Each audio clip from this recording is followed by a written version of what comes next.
Praise the Lord. मेरा नाम श्वेता रानी मिंज है और मैं नामकुम बरगवा से हूँ।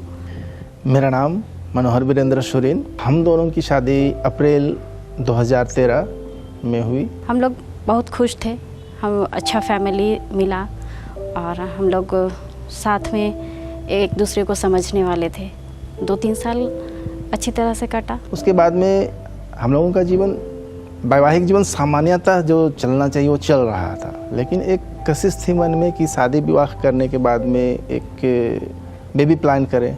जब हम इस मैटर पर बात किए और फिर डॉक्टर से मिले तो डॉक्टर उस समय बोले कि ठीक है, कंसीव हो सकता है। और उसके बाद में जब 2-3 साल हो गया, उसके बाद नहीं हमारा कंसीव हुआ तो फिर दूसरे डॉक्टर को हम लोग चेंज किए।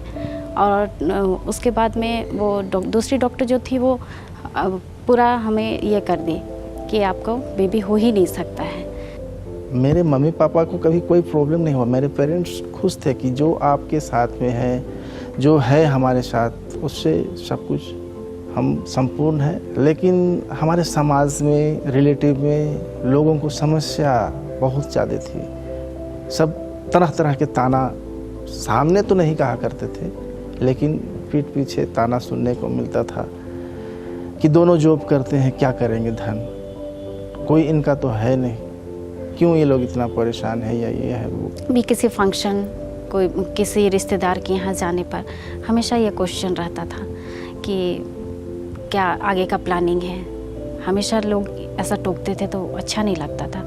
पार्टी फंक्शन में जाने पर तो जाने का इच्छा ही नहीं होता था, क्योंकि हमेशा एक लोग को शांत किया जाए तो दूसरा आकर के ज़रूर पूछता था इस बात को कि तुम लोग कब तक ऐसे रहोगे।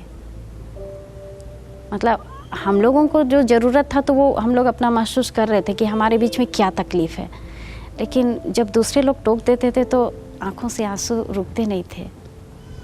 लगता था कि वहाँ से तुरंत हम कहीं चले जाए या तो पार्टी ही अटेंड ना करें, कहीं पर भी जाने की इच्छा नहीं होती थी। लेकिन परमेश्वर से हम सभी, यीशु बुलाता है कि संदर्भ में जुड़े रहे, प्रार्थना करते रहे और हमारे प्रार्थना योद्धा हमारे लिए प्रार्थना करते रहे। बीच बीच में हम मैसेजिंग के द्वारा, चाहे फ़ोन के द्वारा, हमें सब यीशु बुलाता है संस्था से जुड़े रहे। जब भी मुझे मौका मिलता था ड्यूटी से लौटते हुए, तो शाम के टाइम में तो जीजस स्कूल्स रांची में मैं विज़िट कर लेती थी। प्रार्थना योद्धाओं के द्वारा मैं प्रार्थना कराती थी, खुद भी प्रार्थना करती थी अपनी आंसुओं के से भर करके। और जब भी यहाँ पर घुसती थी तो मुझे एक ही वचन याद आता था कि तुम्हारा शोक आनंद में बदल जाए। ये मेरे लिए बहुत ही वरदान साबित हुआ। ये वचन मेरे जीवन में काम किया। फरवरी 2022 में जब अचानक मुझे पता चला कि मैं कंसीव कर ली हूँ, तब मेरे लिए तो खुशी का ठिकाना नहीं रहा। कैसे ये हो पाया? ये मेरे लिए परमेश्वर की बहुत बड़ी आशीष थी।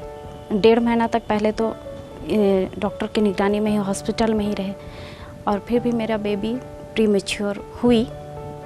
लेकिन ईश्वर को धन्यवाद कि उसने मेरे लिए मेरी बेटी मीशा को मेरे लिए रखा और मेरे लिए ये सौभाग्य हुआ कि मैं माँ बन पाई।